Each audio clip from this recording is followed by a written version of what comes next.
Ladies and gentlemen, welcome to FIZ Shorts on the FIZ Show. My name is Clarence Chongo from Financial Insight. We're here at Sierra Resort. It's been a fantastic day, dubbed the Private Sector Day as part of the PPDF organization's conference here today. I'm sitting with engineer Sokwani Chilembo, who is the Chief Executive Officer for the Zambia Chamber of Mines. Engineer Chilembo, welcome to the FIZ Show. Thank you very much for having me, and it's great to be here. Okay, so tell us about the Zambia Chamber of Mines. What's your objectives, your agenda, and what you're trying to achieve in the mining sector in Zambia? Okay, the Zambia Chamber of Mines is a grouping of the largest mining businesses in the country, okay, predominantly the copper ones, although we do also have within our membership the largest emerald mine in the world, okay, and a nickel producer as well. And we do have significant exploration players as well as strategic actors in the mining sector and suppliers to it, such as energy distributors like CEC and a significant group of suppliers to the industry as well. We were formed in 1942.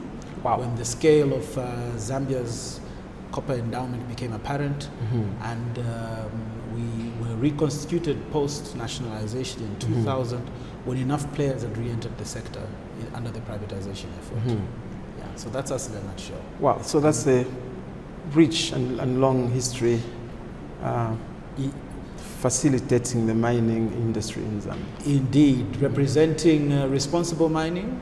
That's the ethic which guides how our members operate, and our main role is to obviously advocate for an optimal investment environment for them, but we also promote standards of safety within the industry by administering the Mine Rescue Association and Council for First Aid training activities within the sector. Mines rescue is emergency preparedness, and I think you've seen quite prominently in the media the kinds of things that we do when called upon in times of peril.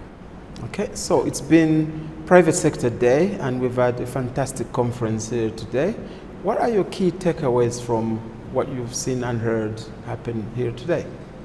Well, the Private Sector Day has been very impactful for the mining sector because it's maintained high engagement with the government at a time when we cannot afford to lose momentum. It's been excellent in that a lot has been communicated to the public, especially through some of His Excellency's comments, which really put across the fact that there is a lot going on. We know there is impatience at the pace of some of the events unfolding, but there is progress happening at the same time. You heard the President talk about the fact that we are now host to the largest nickel producing mine on the continent. You heard him talk about the spinning out of Mingomba, a significant resource in itself outside Chilembo, and the greenfield development that will be done by Barrick for 2 billion just next to Lumwana, and the commitments by China non-ferrous as well to the reopening of Shaft 28, to the expansion of activities at Chambishi NFCA and at Sinolij as well, where they're putting in 200 million into a new open pit. So there's a lot of activity going on, and we just have to understand that it takes a while for these to manifest operationally and begin to actually contribute to the macroeconomics. Yeah. So the PPDF itself and the Chamber of Mines, is that organization that work closely? What's your involvement with PPDF, if any, in terms of since its inception to today? Well, we obviously work very closely with the PPDF because the president of the chamber, that's Dr. Goodwin Mene, he is the co-chair of the Mining Technical Sector Advisory Group, together with the permanent secretary of the Ministry of Mines, Dr. Penga Kaveta. So we obviously work closely together to first actually identify key issues that need to be ventilated at the technical sector advisory groups, which meet quarterly, and any other follow-up engagements that must take place around making progress. We do work very, very closely with PPDF, with our oversight ministry, and all wings of government where necessary. Okay, thank you. And in terms of prospects for the mining industry and mining sector, shall I say, in Zambia, what do you think is we can expect out there going into the future?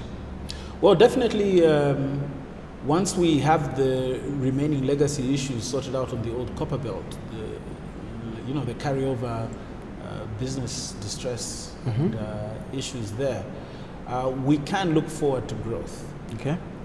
But that growth will really be contingent upon maintained stability in all aspects, not just fiscal, legislative, and all other areas, really with a view to giving the businesses the time to reorient themselves and refocus really on rebounding growth.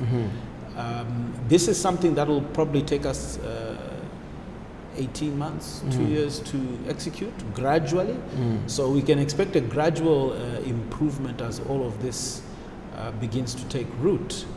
And going by how things have gone this year, especially with the good news that came about June, as you heard the President allude to, around the debt renegotiations. Yeah. That has happened at a surprisingly fast pace and is really the determinant of the speed with which the rest of industry can begin to respond. So since that is going at a very good pace, the closeouts of the legacy issues are going along at a good pace as well. It means that from about mid next year, we should begin to see good progress, both within the value chain of the sector, more business going to supply, and also to beginning to see probably some indications of growth within production levels in the course of next year as well. Do you sense a lot of appetite for investment into the mines? There's huge appetite for investment in Zambia because we are primarily a copper country, and I think Mr. Siwale, CEO of Pangea, did intimate that his understanding now of the critical metal sphere is that it's anchored on copper. But the thing is, other than just having copper, we have just about every other critical mineral or potential for it within the country. So there's definitely exploration interest. There is interest in coming in and developing brownfields, which are in play, as you've seen from what's going on with our legacy mines. And there's also going to be a lot of interest in the development of brand new assets. And all that will be contingent upon how competitive we are as a jurisdiction. And with engagements such as this, and continued engagements such as this, we expect to become more competitive, and that is really what will determine whether we accelerate the pace of investment inflow or not. Okay. Yeah. There you have it, ladies and gentlemen, a lot of optimism in the mining sector in Zambia. This has been the FIZ Show. My name is Clarence Chongo. I've been sitting here with engineer Sokwani Chilembo. Thank you very much for sitting with us here on the FIZ Show today. Thank you for having me, Mr. Chongo. Okay. It's been a pleasure. This is the FIZ Show, and get to know.